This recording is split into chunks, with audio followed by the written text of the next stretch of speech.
Alison Mclean is a researcher on health inequities as well as anti-Blackness and hate by background. She is also an educator, advocate, and consultant on anti-racism and the effects of colonialism through Sisonke Inc., which she co-founded with her partner and husband, Jermaine McLean. Her work challenges oppressive and harmful systems and aims to create meaningful culture and practice shifts.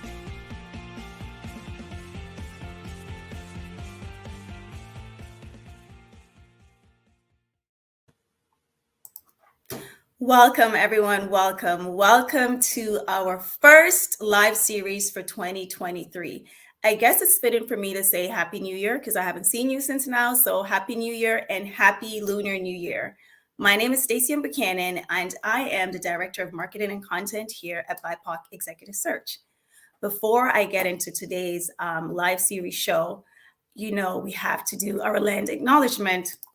So BIPOC Executive Search was established in Toronto, a Mohawk word that translates to the place in the water where the trees are standing. It has been and continues to be the home of the Chippewa, the Wendat, the Haudenosaunee, the Anishinaabeg, the Mississaugas of the Credit, and many other First Nations, Inuit, and Métis people. The area covered by Treaty 13 is signed with the Mississaugas of the Credit. From time immemorial, the lush waterways, rich soils, purifying effects of the Great Lakes ecosystem have made it a place of abundance for food, medicines, knowledge, and cultural exchange, and commerce for Indigenous people. Welcome, everyone. I'm so honored to be sitting in this space because this is our live series where we are bringing in our first external guest. So if you've watched the show for over a year now, you know that we've always done this in-house and we've always talked with our fellow esteemed colleagues. So that being said, please allow me the pleasure and the honor of bringing on our inaugural guest for our live series show, the truly inspiring, incomparable Alison Mclean. Alison, welcome. Welcome. You're so kind. Thank you so much. Thank you for having me. I'm honored to be here as well. Goodness. Thank you so much for being here. I am honored to have you on board. So today's topic we're talking about, Alison, today's topic is creating space, a conversation on decentering self. As everyone know, in the commercial, as you watched it before, we've got an insight as to who Alison is. So you got a bit of her bio there. So with that being said, we're just going to jump right into our first question, which is, it is human nature to focus on self and our own individual needs. Alison, can you share what focusing on self might look like in practice when we should instead consider centering the needs of another individual and creating space for them? Yes. Okay. So that's an awesome question. And just for a bit of background of my view on this, I'm Zimbabwean. I moved here in 2001 as a refugee. I shouldn't even say I moved here. I came here in 2001, fleeing the political turmoil in Zimbabwe. And I think growing up in an African context, Southern Africa, Ubuntu was a big part of everything. Ubuntu is that it's all about the collective, right? So it's all about the group. It's all about each person serving the greater purpose of the group, right? And that group can be the family, can be the community, can be the country. So from a young age, I think that was just instilled in me that everything you do reflects or has an effect on someone else. So make sure the things that you do are good. Make sure that you are, serving others, you are being helpful to others, you're being kind and all of those things. But then I came here to Canada and I think it's very different here. I think we're more taught individualism, right? So you have to shine in order to get ahead, right? You have to stand out from the rest in order to get ahead. Everyone, I think, is more focused on self. I saw a bit of a shift at the beginning of the pandemic. I think some people started, doing more of those community things and trying to help others. But now right, things have sort of shifted back. So I think what focusing on self looks like is that, right? It's you trying to outshine everyone in a lot of places, right? So that can be in the workplace, that can be, at home. So that's, someone telling you something that they've experienced, um, and sharing it with you. And before they even get a chance to, share everything, in terms of like sharing their feelings about it, sharing the solution, that they hope can happen, or the resolution to that thing, or sharing, well, how are you going to protect yourself if you're going to go back into that same space? You immediately jump into, oh my goodness, that has happened to me too, right? And then you start sharing your story or your experience and taking it away from that person experience and sharing, and now focusing on yourself. And usually a lot of people will now ask you those questions that they were hoping to be asked. So they'll be like, oh my goodness, that's terrible. So what did you do about it? It goes on like that. So I would say, in a very small sense, that's what focusing on self looks like. And I think what we should consider is just letting, that person in that situation have their moment, right? So asking them those questions. Oh my goodness, how did you feel when that happened? Did you have anyone to go to? How many other people have you told? Has anyone helped you with this? Is there anything I can do to support you? What can I do? And then even following up after that, first instance, I think that's how we can center other people, and be mindful of, the need or the urge that we all have naturally to, share, because we can relate to what people are saying to us. Yeah, that's absolutely true. I see a lot of that. What you're saying, that what we do here at the firm, we do act and perform a lot on collective care. So, if our task is too heavy for the day or for the week, we ask each other for help. We share. Mhm. If a teammate is going through something or personal or whatever, and if we can help, we are there. It's being human, a part of being human, and having that, Yeah. and having a compassion and empathy and understanding and really sharing space. Yes. So as you're speaking, I see, like, I can say, okay, I've been on both ends, or I've been on the ends where, and I think it's natural to say, oh my God, that happens to you. You get so intrigued and excited. And then you remember, oh my God, this happened to me too. But it's Yes. also good to be mindful, to allow that space for someone to share, because coming from the sense of being a mental health advocate, for instance, and Hmm. if someone was to come to me and to share some of their journey with mental health, for instance, say depression, and I jumped in and I was just like, oh, I've been through that too, and now it becomes like your depression is you're Yes. comparing, but it being an advocate allows me, and learning more, honestly, allows me to take a pause and to give that Yes. space, because when you struggle with depression, believe it or not, it's not that easy to come out front and tell someone. So when a person is sharing something with you, knowing the type of society that we're in, for someone to always keep it all to themselves. I'm sorry, Yes. I feel like we're talking about sharing space, and now I'm like No. venturing, No, but but I it's want to true. relate. Yeah, I Yeah, definitely it's want to true. relate, and using my experience to relate to what you're saying, and it's allowing that space. So thank you for that. Yeah. Audience, so I want you to do one thing, because I forgot to say this ahead of time. Get your notepad and get your pens and take notes, because we are taking you to university today. You're going to school today, because we're just getting warmed up. Okay, we're just getting warmed up, but please take notes. All right, Alison, we're going to jump into question number 2. Hmm. What advice do you have for allies and people who are white who want to create space for communities of color and indigenous communities? Yes. Okay. Well, first, I want to just add that for the previous question, we're not saying don't share your experiences with people. We're just saying before you do that, take time to let that person get everything out. Because as Stacey Ann said, oftentimes if someone says something, it took a while for them to work up to saying it, right? So if you now start sharing your experience, not everyone is going to be able to say, okay, wait, can I finish?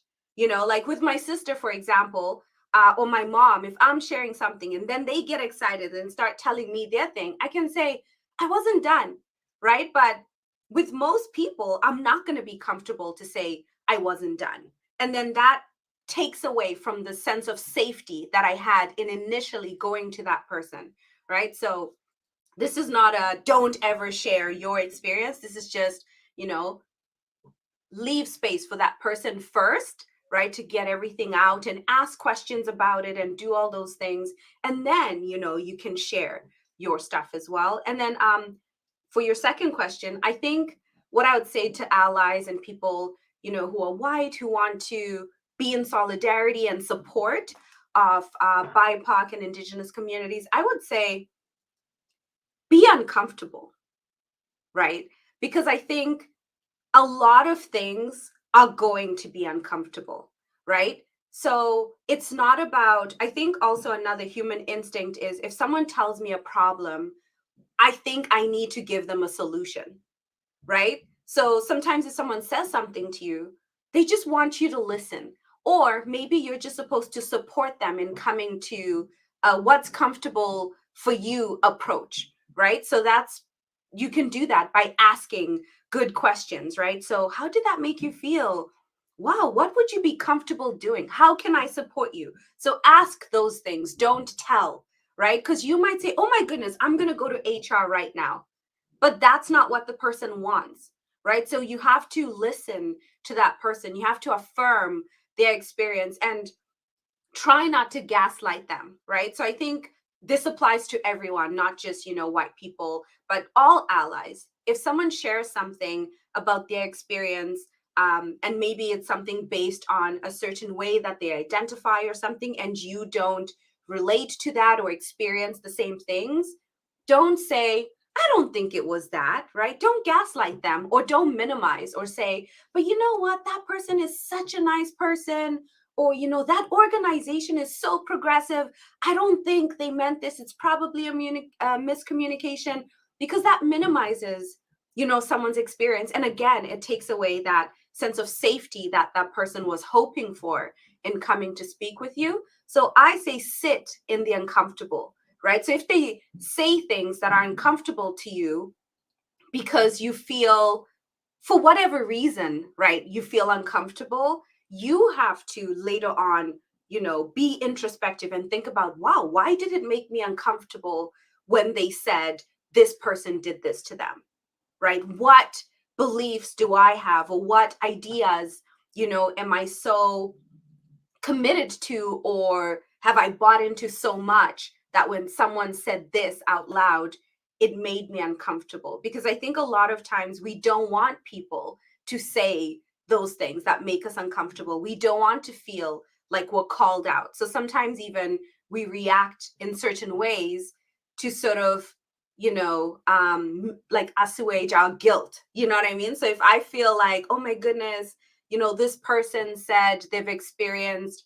harm from Black women, I now feel like, oh my gosh, I have to represent Black women, and to make it seem like, oh, but maybe this, but that's a me thing, right? I can't now take my own internalized things that are coming up based on this person's experience and put it on them. That's not fair. So I would say sit in that discomfort and just allow that person to have that space to, say everything that they need to say and share in that moment. And I think it will surprise you how much you can learn, from Exactly. getting more comfortable with being uncomfortable. I was just about to add that being uncomfortable is one of the biggest part about being an ally, because it's so much of what you think you know that you actually don't know. And when Yes. there's talks about racism or discrimination, it tends to bring an environment where one may feel tense. Like if, for instance, Yes. to white allies may feel tense or may feel uncomfortable. But this is really the part of the work of an ally. It's not easy. It may be easier said than done. I mean, look good on paper, but it's not easy. It's And not. it's like, and this is why we're talking about creating space. It's creating space for your colleague, your friend, your loved one to share their experience. And like I said, being a part of being an ally is, like what you said, Allison, is being uncomfortable. Because once Yes. you're comfortable, get uncomfortable, you can then, this is when you can really learn, sit Yes. and learn, you know? Oh, 100%. And I think another one too, for the workplace, for example, sometimes some people get more airtime, right? In meetings, they just naturally speak up more and things like that. Or some people will speak up, but their comments are disregarded. And then when another person says the same thing, everyone all of a sudden is, oh, that's a great idea. So I think you can also, point out those things, right? You can point out those moments where you're like, well, how come when Cindy said this, everybody wasn't as excited about it, right? What's up with that? And I think sometimes it's also about staying quiet. We all have great ideas, all of us. But sometimes if, let's say, we see that people who aren't often, given the opportunity to speak or the platform or something, right? We can just sort of keep our ideas to ourselves. They're great, but let's let other people have the moment sometimes, right? I Mhm. think that's an equally important piece. If you're invited, to speak somewhere or to do something, and you're always being invited or you're always, being given opportunities, you can, suggest that someone else who would not otherwise get the opportunity go in your stead, right? So you can say, oh my goodness, I think, so and so should go because, they are this, they are that, they are that, they would be a great speaker for your event, or, just as an example. Absolutely. I can use that as an example. I remember one time in early 2020, I was asked to do a talk on DEI, and I specialize in mental health. And I know what I could spend 4 days and learn about it and go give a speech. No, or I can pass the mic on to a colleague that I know Yes, specializes in that topic and in that subject and pass it on to her and say, yes, they're looking for someone that can do this job. I know I cannot do the job. And I know you will go through that and slay left, right, and center. So this is how I'm creating space to say, here, this is more suited for you and you should get this position. So I yes. think the audience, if you're listening, I know you are. I know you are. This is a great way of saying that we're creating space. And another thing too that you said, Allison, that I really love is when you talk about maybe in the work setting, colleagues that who may not normally speak up. I've Mhm. often heard the term that, I want to be the voice for the voiceless, or I'm speaking on behalf of this person, or let's be their voice. And to be truthful, everyone has a voice. Yes, Everyone has a voice. It's not like anyone is voiceless. Everyone has a voice. The thing is, if your voice is being amplified, just pass the mic. yeah, Just share the mic. That is it, because that's how you're also creating space. And on top of that, you're creating an environment where everyone feels seen and heard. yes. And that is so important, not just to me, but to our firm here. Oh, So, definitely, yeah. definitely. Well, thank you for that. I feel like we're 20 minutes in, and I hope you folks are taking notes. I hope you're taking notes and you're loving the conversations. Let us know in the comment section how we're doing. It's like I said, it's the first live for 2023. I'm a little nervous, but you know what? I'm making that nervousness work, putting it into work, okay? And I'm sleep. nervous too, a little nervous and a lot excited. Right? Okay. That's good though. In acting school, they always used to say, when I used to go to acting school back in the day, the nervousness, just put it into the work. However you're feeling, Yes, just put it into the work. Because in our conversations, like you stated, Allison, the work that you do is never about you. hmm, It's about the difference that you're making in our community and in this world. So let me thank you from now, because I like to give folks their flowers. So let me thank you for now. thank you, thank you. You're welcome. We are going to go into question number 3. And I love this question too. I love all the questions. Number 3, what are some barriers or challenges to creating space? Okay, so I will give 3. So the first one I think is self-awareness. Sometimes we're not even realizing it, right? So for example, I'm a Black woman, I'm a mom, I'm an immigrant, English was not my first language. There's a lot of things that I would look at, right? Or someone would look at and be like, oh my goodness, like you know, have several, intersecting identities that, are of which you would experience oppression or, discrimination, racism, all these different things. So if I'm in a room where people are talking about things, I can easily always look around the room and see what's visible and be like, oh, okay, this is all white people. So I'm going to dominate the conversation with turning everything into, well, what about Black women? And, oh, what about, immigrants? What about, you know what I mean?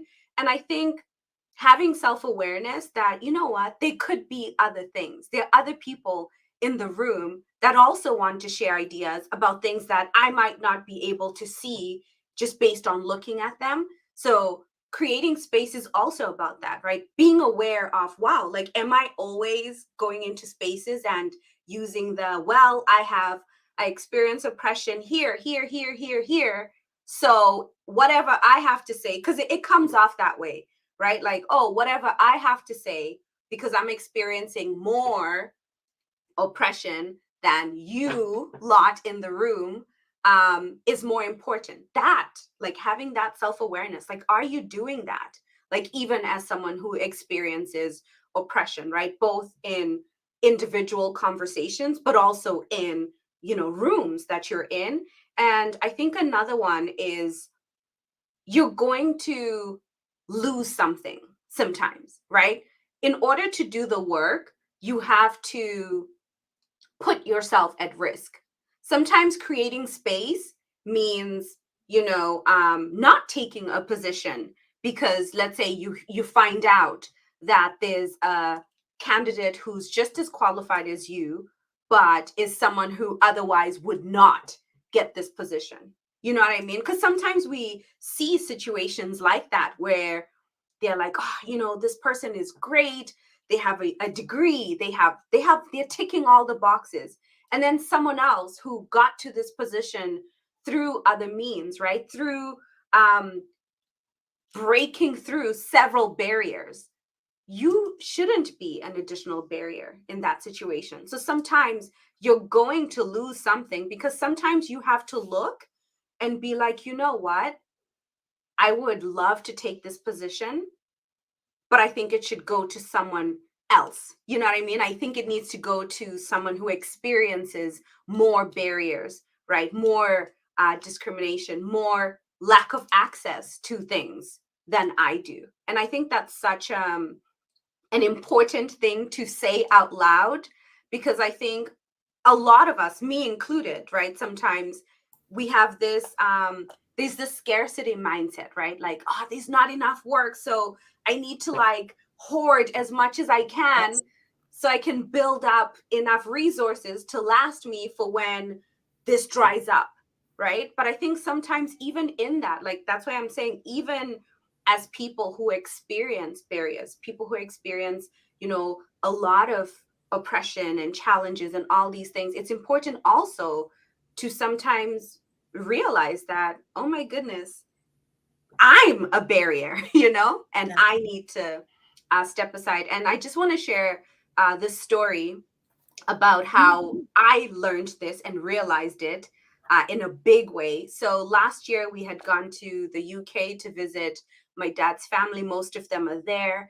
One of my cousins had just come up the week before. Literally, he had moved to England through they're recruiting healthcare workers right now. So he had moved to England through that program. So, I was all, high and mighty, talking to my uncle and my cousin, and, like, there were other family members and saying like, oh yeah, we need to like disrupt barriers. We need to do this because, like, I would love to be living my life and doing what I want to do, but I have to deal with racism and da da da da da. And, my cousin was like pretty quiet, and I was kind of like, okay, whatever. I didn't notice because I was not, centering others. And then my uncle's like to my cousin, like, oh, so like, what do you guys think about racism in Zimbabwe? Right. And then my cousin's like, in Zimbabwe, we're worried about not being able to get a job and be able to buy food so we can eat. So here I was in Canada always talking about, oh my goodness, as an immigrant, as a refugee, as this, this is what I'm, fighting for, this is what I'm doing. And in that moment, he taught me that what I'm fighting for here is more access to middle class or to become rich. You know what I mean? I'm Wow. not fighting what I thought. I thought, oh, I'm fighting against oppression. I'm fighting for the little guy. But in that moment, I realized like I'm not, because I have a lot of privilege. And that's why I think it's so important, even if, you're thinking like, oh, but I experience a lot of harm. There are so many more people, right? Millions of people experiencing more barriers, experiencing more harm and oppression and lack of resources and, than us. So I just wanted to share that to sort of like, illustrate. Thank you for that story. Yeah. Wow. Like as you're speaking, like I think I did one of those things where my mouth was dropped because you don't realize. Mm-hmm. You honestly don't realize because as a Black woman, the word privilege is not something that I use all the time. Or I may think do I even have privilege? But I do. Mm-hmm. I do. And when you're sharing your story, I'm sorry you stunned me because I can think about so many instances or so many examples and places that I've been in or situations that I've been in where I didn't decenter myself, Mm-hmm. and I didn't, and maybe it was like after, or maybe days later, or maybe a year or two later, I realized what was happening. So it's interesting because how does one, Alison, go through life and what's the question I'm trying to ask? How does one know all of this and Mm-hmm. apply it, or how do you really remember it per se? But I know you talked about self-awareness, which is Yeah. key, which is Mm-hmm. key. And even though you do this work, you yourself Yeah. was you do this work. You live it, breathe it, and you yourself had to realize. So folks, I hope you're watching and you're listening and you're learning like me and you're being schooled like me, because this is what we're talking about, creating Mm-hmm. space Yes. and the And that's importance of that. the third thing I would say is the lack of humility, right? Yeah. Because I think, like I was saying to you, I was all high and mighty saying these things, hoping my cousin's gonna be like, oh, she fighting for us in Canada. But I was knocked down like a whole few pegs because I wasn't being humble.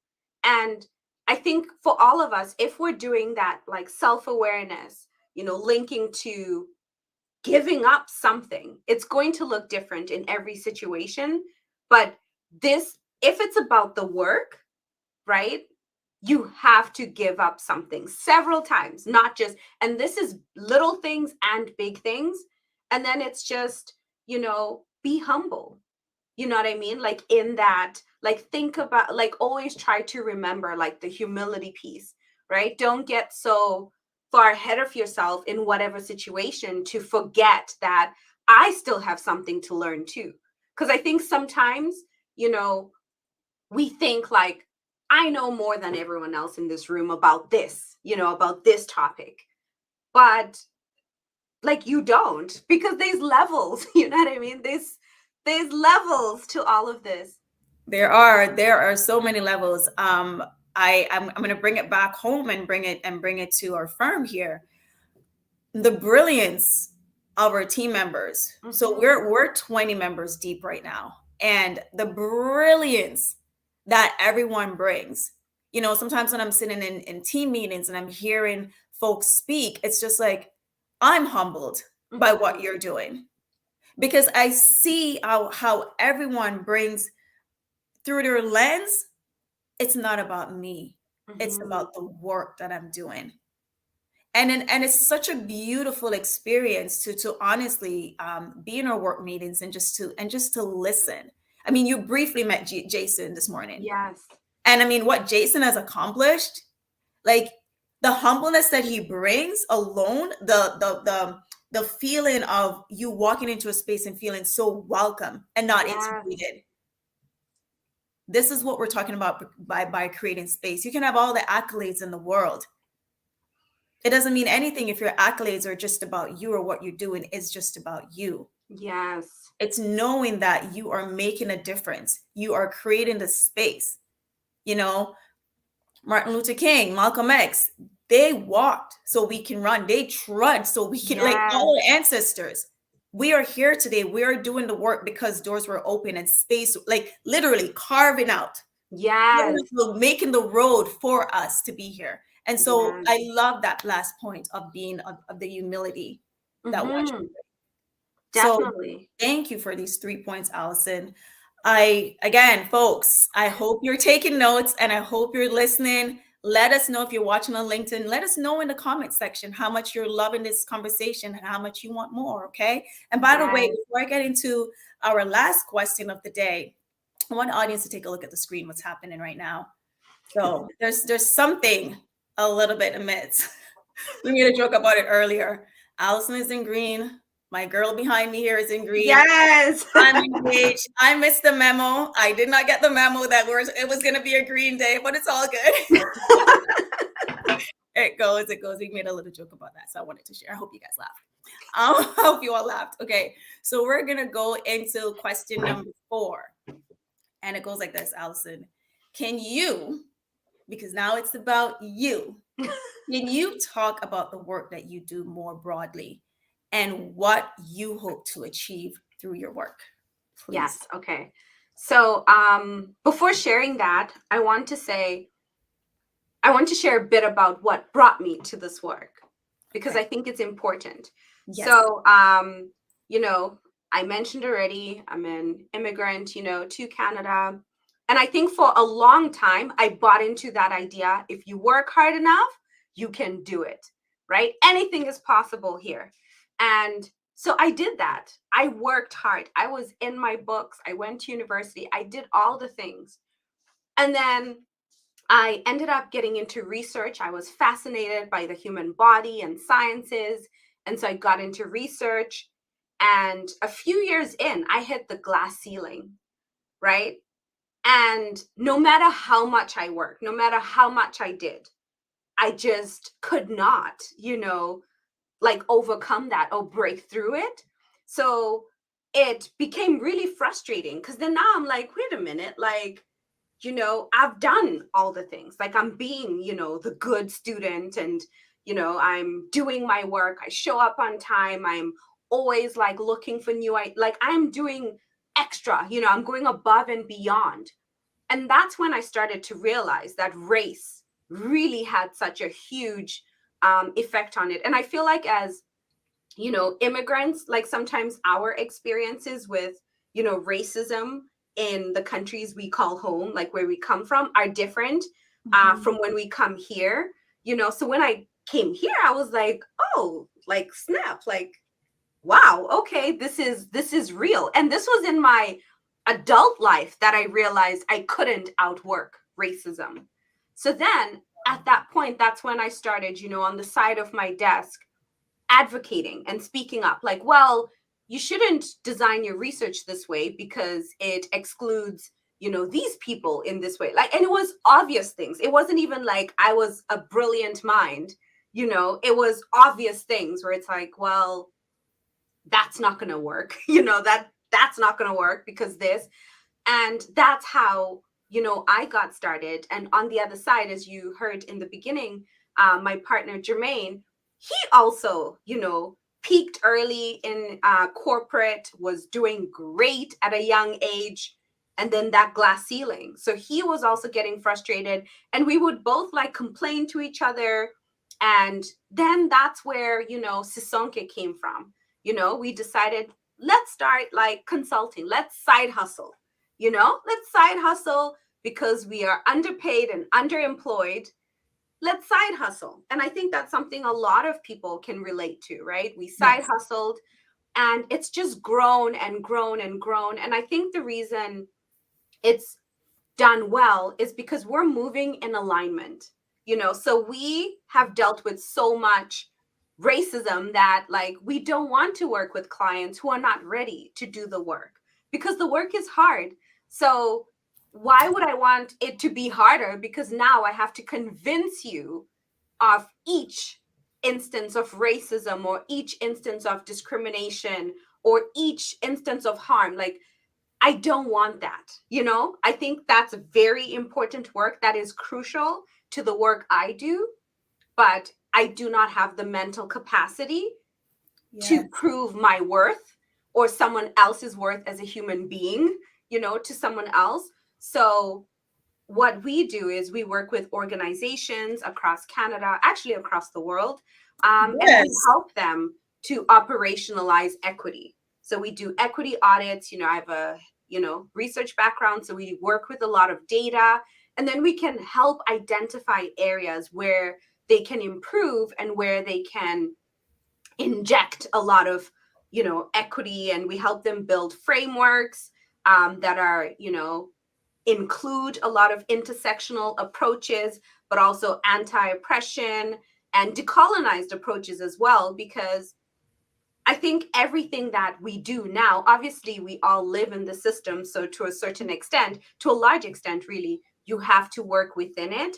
But I think there are ways where you can question, like, well, because it's been done this way, does this mean it's the only way, right? Mhm. So we're helping organizations to do that, right? Like, so things like incorporating 4-day work weeks for some people, right? Depending on what they do and the needs of their organization, but also pay equity is a big part of, the work that we do, training, ongoing training, lots of coaching and day-to-day, consulting to really help people um, use the policies the way they are meant to be used. Because everyone has an anti-racism or anti-discrimination policy. Oh, there's no bullying, there's no harassment.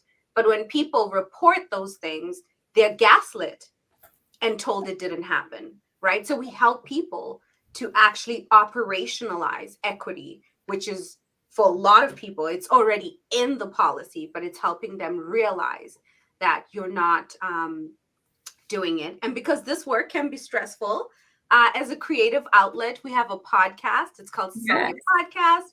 And we talk about the most random stuff because, you need that joy and that Yeah. laughter, if you're working in something so like it's heavy. It's heavy This work. work, Yes. right? You do. Yeah, Yes. it's heavy. Mm-hmm. Do you want to give a background as to how you came up with the name for your podcast Oh and yeah. your business name? Yes. I'm sure you're all wondering, what is this Sisonke? But Sisonke means together in Ndebele and Zulu. And as you remember from earlier, I grew up in a culture where it's all about Ubuntu. You are because I am, I am because we are, like as a collective. So Sisonke is that we are together, because I don't want us to ever forget that like we're all in this together, whether you want to or not, right? Like, so that's where nothing that happens is happening by itself, right? So not only people, but the land, the oceans, like everything, nature and us will all, linked like this. Yes. There's no, like we're not separate entities. So that's what this speaks to, the togetherness of all things and how we need to, be considerate of that. Because that, I think if we think about that more, we will move in ways that are mindful and intentional in how we act. I love that. Mindful and intentional. Mhm. You do so much, and you are just such an incredible human being. And I want the audience to know that I do have a personal relationship with you. Alison's part of my circle of Yes. friends, and such an amazing supporter, such an incredibly intelligent woman. The support, again, I will just go back on the support that you give is just touches my heart and my soul and just makes my heart smile. So having you here as a guest on our show is truly, truly, truly an honor. And I know, I'm not even going to say I hope, the audience, I know, because I know you all went to university today, and I know you all left with your degrees from this conversation that we had. Before we wrap up, Alison, and thank you for sharing all that you Thank do. you. Thank you. I want to ask you a surprise question. Yes. But first, can I say I appreciate you too, because you create space for me so much. Like, you're a great friend, you're a great village member, okay? So I appreciate you so much as well. Thank you. Thank you. So the surprise question comes from one of our esteemed colleagues, Dr. Shirley Lay, over at BIPOC. And she always asks this question. I think everybody that has been a part of the firm has been asked this question before. And it is one of the most profound questions I've ever been asked in my entire life. And I thought, I have to give Alison this question too. So, Alison, and take your time with the answer, please. So the question is, what do you need for you to be you? Ooh, wow. Wow, that's a deep question, actually. And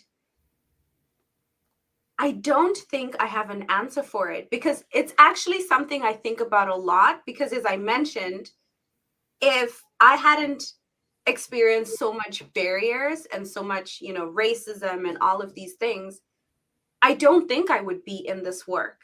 So I often wonder to myself, like, who would I have been? Like, what do I like?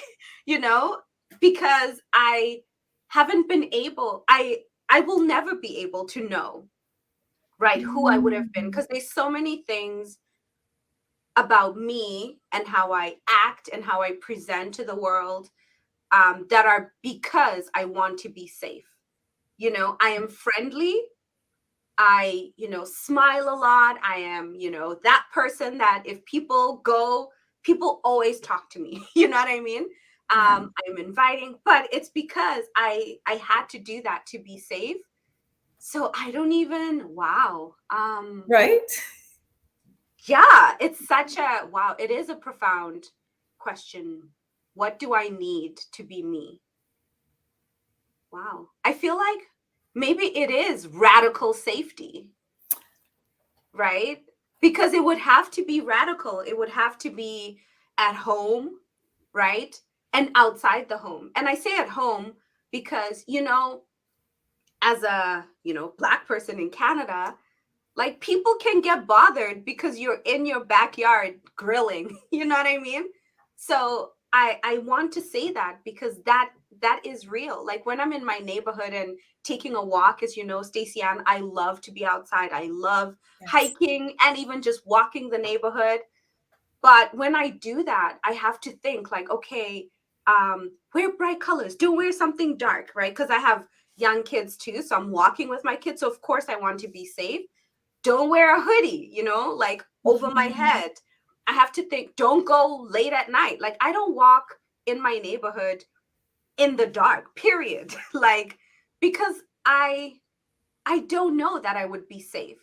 So I feel Mhm. like if I had radical safety, that Yes. would give me what I need to actually explore, like, who I am, because I don't think I know who I am outside of all of you know what I mean? Like, if I was in a safe space where I Yeah. wasn't experiencing all of this, like, whether you go to the grocery store, or a store and they follow you around, or like, there's so many spaces where you just can't be, right? So how would I even know who I am if I've never really had a chance to just be?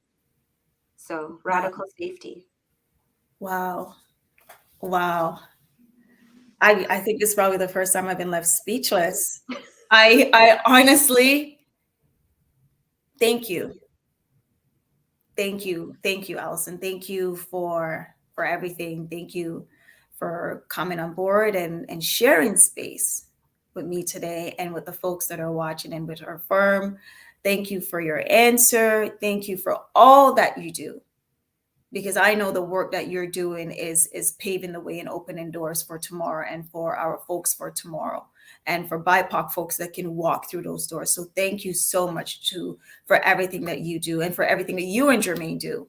Thank you. It is truly inspiring, moving, and just you're living it. And it's I'm always so moved when I see people, and especially people that I know personally, just doing the work that is so hard, that isn't easy, but just knowing that we're doing this for tomorrow. And it's not easy to do that, but I appreciate you. I appreciate you too. I think all of us, and everyone at BIPOC included, we're all being good ancestors for real, because, Yes. 100 years from now, 50 years from now, everything we do now, it seems small, it seems inconsequential, but when you move away, as time goes, it will make an immense difference. Like it really does. So it's not about any of us, it's about the work. And I think I see you all do the work. I hear so much from Stacey Ann, and I follow the socials, I see all these things, and I think it's amazing. I think it's radical, and it's so needed. It's disruptive, and I'm so here for it. Oh, thank you. Thank you. Thank you. I want to keep you on as I go through a little bit of house cleaning. I guess in the beginning it should have been housekeeping, and now it's like house cleaning. And I am going to do some plug-in, because I want y'all to know that our community means so much to us, and we do this on our socials. So you're here on LinkedIn right now, or you're on YouTube, please go ahead and follow us. We are on everything, y'all. We're even on TikTok. You know how cool and hip you have to be on TikTok? Okay, maybe I lost points by saying cool and hip, but we are on TikTok. We are doing it. We are connecting with our community, because we are in community. We are for our community, and we love our community. So type in BIPOC Executive Search, and you'll find us on Instagram, LinkedIn, Facebook, Twitter, YouTube, and TikTok. And one more thing I want to say, we have an app. We have an app out there, folks. And with this app, you can create a profile, and you can get our jobs sent directly to your app, and you can apply for the app. You can apply for the job. So from our app, from all our socials, we put everything on there. Especially on our YouTube, we have our podcast, because we started a podcast, and every member on our team, some have grouped up, we created individual shows, because we're showing the diversity within our firm, and we create these shows, and we know that you can connect to one or two shows. So we have our app, and we have our socials. Please go ahead and join our community for sure. Alison, thank you again. I can't send enough thank yous. I want to send you some flowers, because we did it, and I'm so grateful for you. I'm so grateful for everyone that tune in. Folks, before I go, I just want to say, if you live in the Toronto and GTA area, it's snowing outside. Durham, Peel, it's snowing outside. So please be safe on the roads, and please take care. I'm going to sign off with one of the famous sayings that one of our colleagues, Zoe, says all the time: sending care everywhere. Love it. Bye. Bye. Bye.